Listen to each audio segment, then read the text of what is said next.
involves gravity, but now instead of just gravity straight down, it's gravity on an inclined plane.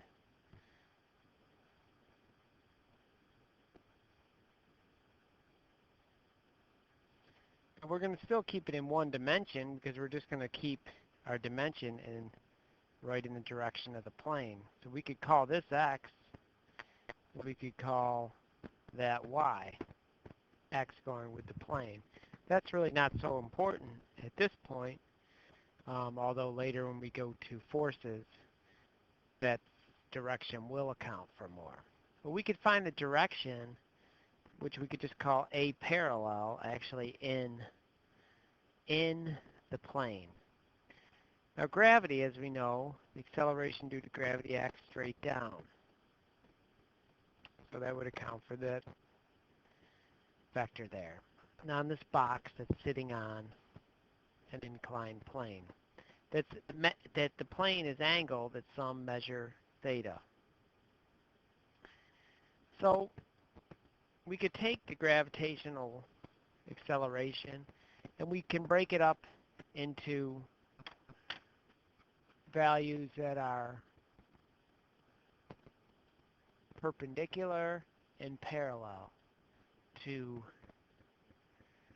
the parallel to the plane and perpendicular to the plane.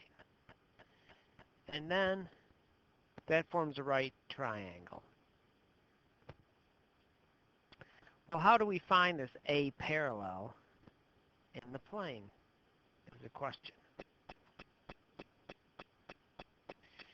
Well, let's see. This is also a right triangle. And this is the angle theta in that right triangle, right here. And if we draw straight down from gravity, that also makes a right triangle with the same angle theta. So we know that those two are similar triangles, but we could also make another similar triangle by doing this. A perpendicular and A parallel are at 90 degrees to each other. Now, if we look at this triangle right here, let me get rid of these things. If we look at this triangle right here, if this angle is 90 and this angle is theta, then this angle right here must be 90 minus theta. Now let's look at the other triangle, this one here. Well, this is also 90 degrees.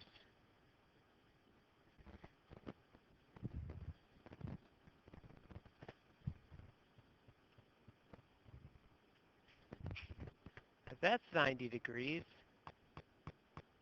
and that triangle, and this is 90 minus theta, the same angle as before, then this angle here must be theta. And then we could look at some trig from that, because sine of theta in our purple triangle there would be the opposite over the hypotenuse, which is g. So A in the plane is just g sine theta, or A parallel is minus 10 meters per second squared times the sine of our angle theta. Now then, that can then be used in problems. So if you have one like this, where Jordan rides a toboggan down a 120-meter long sledding hill at 22 degrees, 120 meters down, fully analyze the situation. Well, in that case, in the really good chart,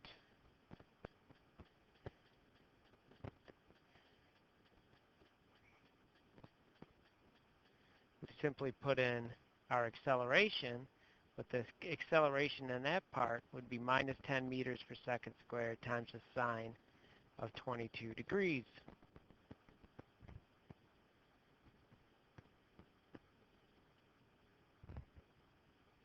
Or minus 3.75 meters per second squared.